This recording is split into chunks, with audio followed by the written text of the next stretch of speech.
I discovered my sister was pregnant with my husband's baby after the wedding. I never thought the betrayal could come from the two of the closest people in my life at the same time, but the truth unfolded slowly, painfully, and in ways I never expected. My sister, Anna, and I were inseparable growing up. She was the kind of sibling who borrowed my clothes without asking, stole my snacks, and crawled into my bed when she had nightmares. When we got older, I always imagined we'd raise our families side by side. My husband, Daniel, had always been quiet and steady, the type of man who avoided attention and preferred simple routines. I thought his calmness balanced the chaos Anna and I often lived in. I thought I had a life worth trusting. I thought I knew the people around me. I couldn't have been more wrong. The first sign came during the wedding planning months earlier. Anna became strangely distant, occasionally skipping dress fittings and acting irritated whenever Daniel walked into the room. I assumed it was stress or maybe insecurity, something she didn't want to talk about. She had always struggled with the idea of me moving on or building a life that didn't revolve around her.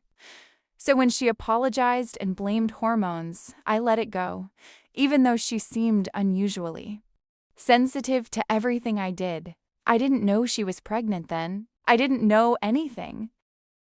Daniel, on the other hand, had been oddly protective of my sister during the wedding week. He insisted she rest, offered her food, and volunteered to drive her to last-minute errands. At the time, I thought he was just being kind. I loved that about him, how considerate he could be. I had no reason to suspect anything deeper, anything darker, not when life finally felt like it was falling into place. After the wedding, Anna moved back home for a few weeks to figure things out. She stayed with my parents and avoided calls from me, giving me vague excuses about morning sickness and needing time. My parents asked me not to pry and to support her quietly, which made no sense. I wondered why everyone tiptoed around her pregnancy like it was a fragile secret balanced on broken glass. But I trusted my family. I trusted Daniel. I trusted the world I had built. Everything changed the day my mother accidentally slipped. We were having lunch, talking about how exhausted she was from taking care of Anna. Then she said, without thinking, "You know how hard this has been for your sister. And for Daniel, too."